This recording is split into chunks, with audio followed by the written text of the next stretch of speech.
from 10 o'clock at Makishi residence, they have a Sanshin musical instrument live performance. So if you want to see the music, you can come back around 10. They will start musical performance here, Sanshin. And if you want to enjoy the scenery, you can go to Ampao Lookout.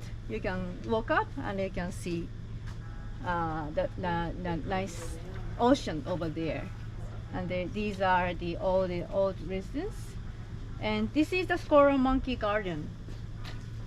So we are here now, so you can see all the things, or you can just shortcut, just go straight to the Squirrel Monkey Garden.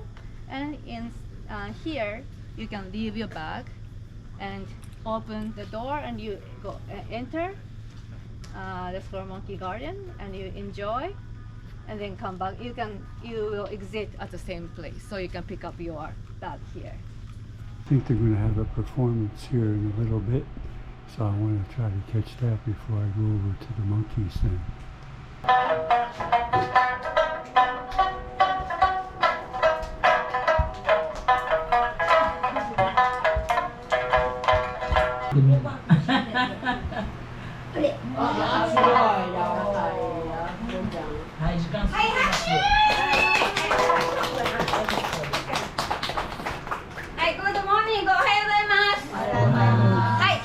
Ishigaki Yaima Village 10時のや足火家で遊ぶと字は書きます。ようこそお越しくださいまして誠にありがとうございます。サンキュー。はい。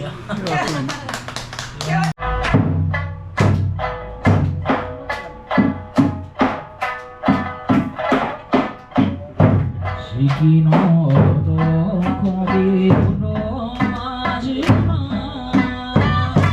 巡る十五夜は月の朝日の嬉しさよいなしたりぬいの太陽林にみなするにどやりや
時差があるね。はい、写真は可愛くあれのままって言ったよね。はい、行ってみよう。すごいじゃん。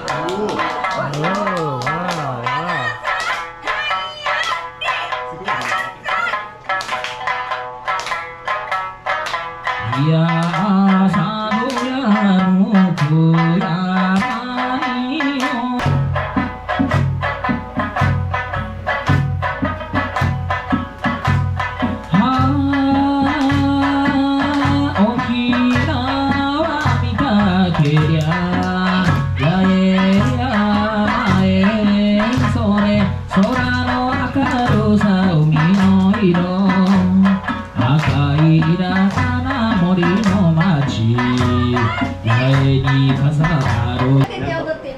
皆さんにも乗せることできます。後ろがへっこんでいますので大丈夫、体験してください。体験してもしバッチャンした場合には拍手やねー。車中への準備。はい。よ。